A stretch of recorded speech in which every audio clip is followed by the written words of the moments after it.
اعوذ باللہ من الشیطان اللعین الرجیم بسم اللہ الرحمن الرحیم الحمدللہ رب العالمین والصلاة والسلام علی سیدنا و نبینا و طبیب قلوبنا و شفیع ذنوبنا ابی الزہراء محمد المصطفیٰ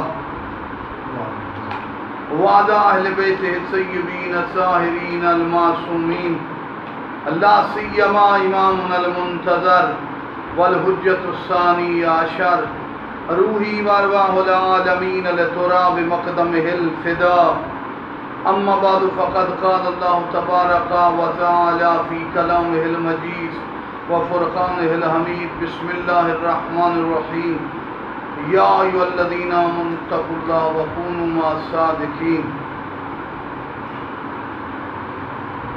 اپنے فرقان میں، اپنے بیان میں، اپنے کلام میں میرا اللہ فرماتا ہے اے ایمان والو تقوی اختیار کرو اور سچوں کے ساتھ ہو جاؤ۔ ایمان کی بلند منزلت پر فائز بھی ہونا ہے، تقوی کی بلندی کو بھی چھونا ہے، اور اصلی اوریجنل جو صادق ہیں، سچے ہیں، جعلی نہیں، اصلی، جن کو قرآن نبی کہے، ان سچوں کے ساتھ بھی ہو جانا ہے۔ اب ہم تلاش کریں تو ہمیں ہستیاں مل جاتی ہیں جو ایمان میں بھی بلند، تقوی میں بھی بلند، اور سچوں کے ساتھ وفا میں بھی بلند۔ تو آج ہم تذکرہ کرنا چاہتے ہیں، ہمارے ہاں ذکر کم ہوتا ہے، ایک عظیم جلیل القدر ہستی، میرے چوتھے امام مولا زین العابدین کے صحابی جناب ابو خالد کابلی۔ یہ بڑی جلیل القدر عظیم شخصیات میں تھے، علمی لحاظ سے بھی بلند تھے، احادیث کئی ہزار احادیث ان کو حفظ تھی، معصومین کا قرب بھی حاصل تھا، عاشق اور مودت میں بے مثال تھے، یعنی ایمان کے بھی بلند درجے پر، تقوی کی بھی بلندی پر، سچوں کے تو ایسے ساتھی کے سچے کے سچوں کے ساتھ بیٹھے ہیں۔ ابو خالد کابلی، جن کا اصل نام کنکر تھا، بعض مورخین اور محدثین نے ان کا نام بردان بھی لکھا، کابل کے رہنے والے تھے، کیسان مذہب سے تعلق تھا، کیسانیہ مذہب، یعنی اتنا مشکل دور تھا کہ اس جیسا جلیل القدر صحابی بھی، اتنے راستے بند تھے، جاسوسوں کا نظام تھا، ایک طرف بنی امیہ کی بے حیا حکومت، دوسری طرف زبیری حکومت، اور درمیان میں ایسی رکاوٹیں کہ مدینہ میں رہ کر جلیل القدر اور عظیم علماء بھی امام ائمہ سے بہت کم مل پاتے تھے۔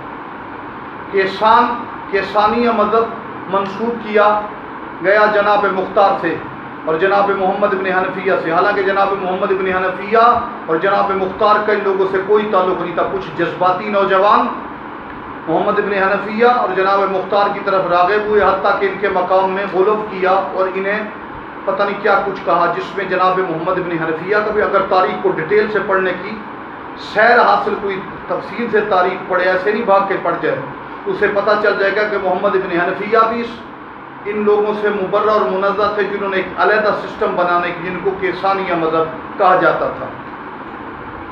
عقیدت میں وہ سمجھتے تھے کہ محمد بن حنفیہ تواضع میں بیٹھے وغیرہ یہی امام ہے، حالانکہ جناب اگلے جملوں میں ہم وضاحت کریں گے، جناب محمد بن حنفیہ امام سجاد کی امامت کے قائل تھے اور ان لوگوں سے مبرہ سے دور تھے، یہ ان کی اپنی اختراعیں تھیں، ان کی غلط چیزوں میں جناب محمد بن حنفیہ بالکل محفوظ تھے۔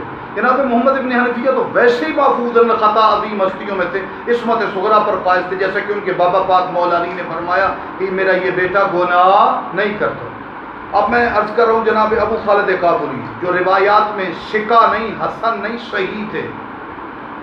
دیکھو عرف میں جو اس راوی کو سچا کہا جاتا ہے، دیکھیں اس کی سچائی پہ، ایک ہے صحیح، یعنی انتہائی باوثوق، اور ائمہ فقہاء میں بھی جو بلند ہو، جس کی روایت کی صحت ہو، اور ائمہ کی طرف سے بھی صحیح قرار دیا جائے، ان میں سے ایک عظیم ہستی تابعین میں سے جناب ابو خالد کابلی۔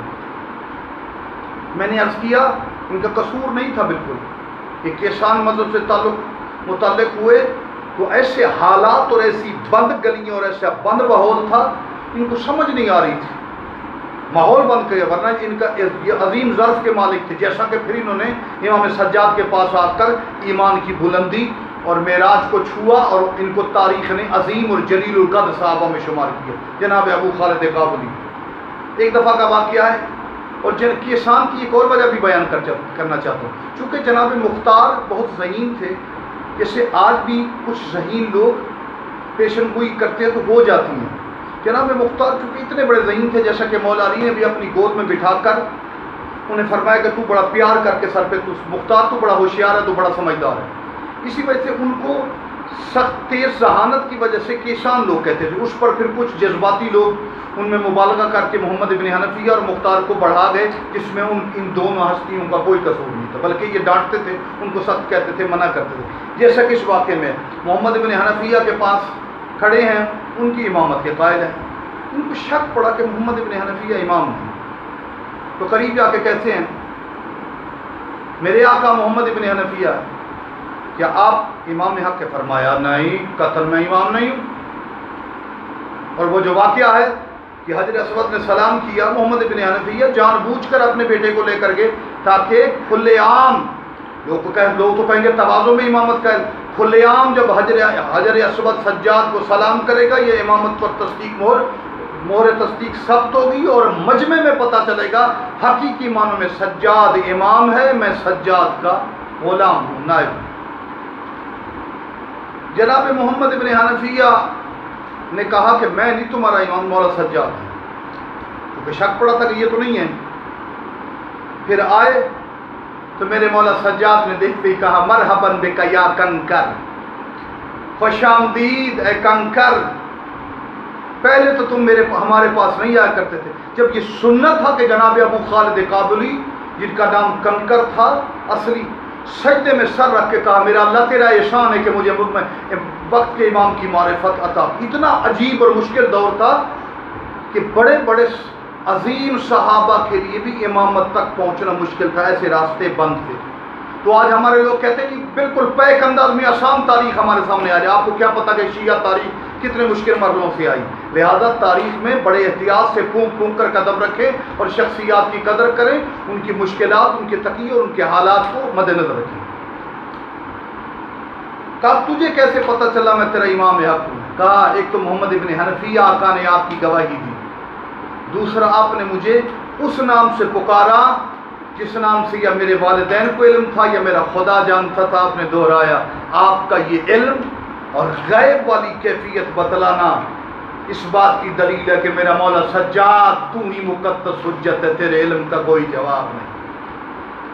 جناب ابو خالد کابلی میرے مولا علی ابن الحسین کے ساتھ رہ رہے ہیں، تو ایک دن کہا مولا مجھے اجازت دیجیے، میں کابل اپنے وطن جانا چاہتا ہوں، میری ماں بوڑھی بیمار ہے تو میں چاہتا ہوں ماں کی خدمت کروں. میرے مولا نے کہا کچھ رک جاؤ. میرے مولا سجاد نے روک دیا. کچھ دنوں کے بعد آئے. اصل میں میرے مولا کے روکنے کا مرحلہ یہ تھا کہ اپنی صحابی کو زیادہ راہ اور پیسے دینا چاہتے تھے کہ ایسے نہ بیچ دیجیے. کچھ دنوں کے بعد آئے، فرمایا کل تک صبر کر لے، شام سے ایک بہت بڑا امیر آدمی آ رہا ہے، اس کی بچی ہے جو آسیب زدہ ہے. جب وہ آئے گا مدینہ میں، بچی اس کی تڑپ رہی، بچی آسیب زدہ ہے، تم اس کے پاس جا کے کہنا کہ وہ کہے گا اس بچی کا میں نے علاج کرانا، تم کہنا ہاں اس کا علاج ہے، آؤ اس بچی کو میرے گھر کے دروازے پر لے آنا. میں تمہیں ایک بات کہوں گا جو تم اس بچی کے کان میں کہنا، وہ بچی بالکل ٹھیک ہو جائے گی. میرے عزیزو آسیب زدہ کا مطلب ہے جن ہو جانا، بالکل حواس ختم ہو جانا. بچی کی بڑی بری حالت تھی. کل اسی وقت جس وقت میرے مولا نے کہا، وہ امیر آدمی جو پیسے مالدار تھا اپنی بچی کو لے کر مدینے میں وارد ہوا، پریشان تھا، کہا اس کا کوئی علاج ہے. میرے مولا سجاد کے صحابی، صحیح روایت میں سے عظیم ہستی، احادیث کے حافظ، آل محمد کے عاشق، ایمان تقویٰ اور سچوں کے ساتھ وفا کرنے والی مخلص ترین ہستی نے کہا ہاں میرے پاس اس کا علاج ہے، آؤ. وہ بچی بالکل بے ہوش تھی، حرکت نہیں کر سکتی تھی. کہا مولا سجاد کے دروازے پر لے آئے. مولا نے کہا اس بچی کے کان میں کہو یقول لک علی ابن الحسین اخرج عن هذه الجاریہ، یہ عام کتاب سے میں واقعہ نہیں پڑھ رہا، مجالس المومنین قاضی نور و شستری شہید ثالث نے یہ واقعات، یہ مستند و تحقیقی چیزیں آپ کی خدمت میں عرض کر رہا ہوں۔ کہا جا کے اس کے کان میں کہو کہ علی ابن الحسین سجاد کہہ رہے ہیں اس بچی کی جان چھوڑ دے، خبیثہ چلی جائے یہاں سے، اس کو چھوڑ دے، اور اس سے 10,000 کا مطالبہ بھی میرے مولا نے کہہ دیا تھا کرنا۔ کہا بھائی 10,000 روپے 10,000 درہم مجھے دینا اور میں علاج کرتا ہوں۔ 10,000 درہم کا ٹھیک ہے بھائی، علاج کے لیے وہی مولا کا جملہ دہرایا، بچی کے کان میں کہا، بعد میں اس کا باپ مکر گیا، میں 10,000 درہم نہیں دیتا، بچی کو اٹھا کر چلا گیا۔ یہ غمگین حالت میں کہا مولا آپ نے جیسے کہا اس نے پیسے نہیں دیے مجھے، میں بچی تو ٹھیک ہوگی لیکن 10,000 درہم نہیں دیے، پر میں پریشان نہ ہو، آج سے پھر اس بچی کو دبوچ دو۔ بچی پہلے سے زیادہ چیخنے اور چلانے لگی، پیٹنے لگی، اس کی حالت غیر ہو گئی۔ پھر آیا منت سماجت کی، خدا رہا، کہا نہیں پہلے 10,000 مولا سجاد کے ہاں جمع کرو، پھر بچی کا علاج کرتے۔ پھر آئے، پھر وہی جملہ کہا یقول لک علی ابن الحسین اخرج عن هذه الجاریہ۔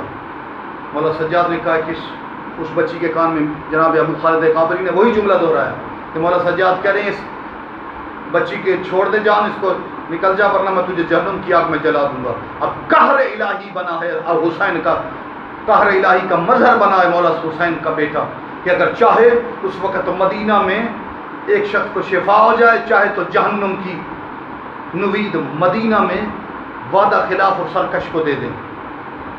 اب یہ کہنا تھا، بچی بالکل ٹھیک ہو گئی، میرے مولا نے زاد راہ 10,000 کی صورت میں ابو خالد کابلی کو عطا کر دیا۔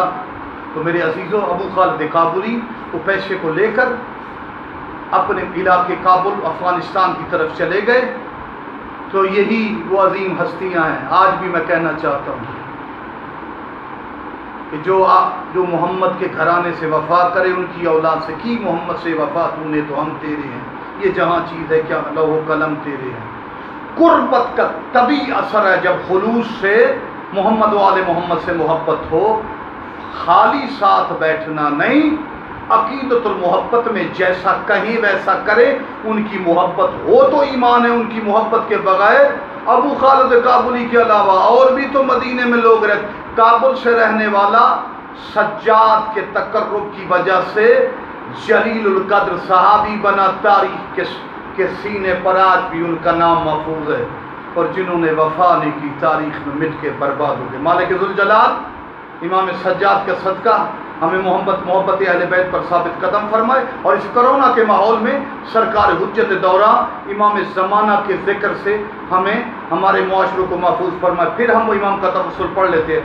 بسم اللہ الرحمن الرحیم، جو امام کی مقدس زبان سے جاری ہوا جناب سرکار میر باقر داماد کی قبر پہ جناب قاسم کو، وہی جملے جو 6 لفظ امام کے منہ سے جاری ہوئے۔ بسم اللہ الرحمن الرحیم، یا اللہ یا محمد یا علی یا فاطمہ یا مہدی ادرکنی ولا تہلکنی النزیل کا، اب دوسرا تبصر بھی غلط ہے، نزیل کا عیش و متجد رکابی وضیف کا عیش کنت من البلاد یا صالی یا ابا صالی ارشدونا الى الطریق رحمکم اللہ سن مدینہ صدرتحال وجم کرام بیاک حجاب الزینب بیاک فاطمۃ الزہرا اللہم قل ولیک الحجت ابن الحسن صلواتک علیہ وعلا آبائی فی هذه الساعة وفی کل ساعة ولیا وحافظا وقائدا وناصرا وذلیلا معینا حتی تسکن ورزق طوا وتمتع فیها طویلا اللهم اجل لولیک الفرج اللهم اجل على ظهور الامام المہدی بیاک حجاب الزینب اجل فی فرج مولانا صاحب الزمان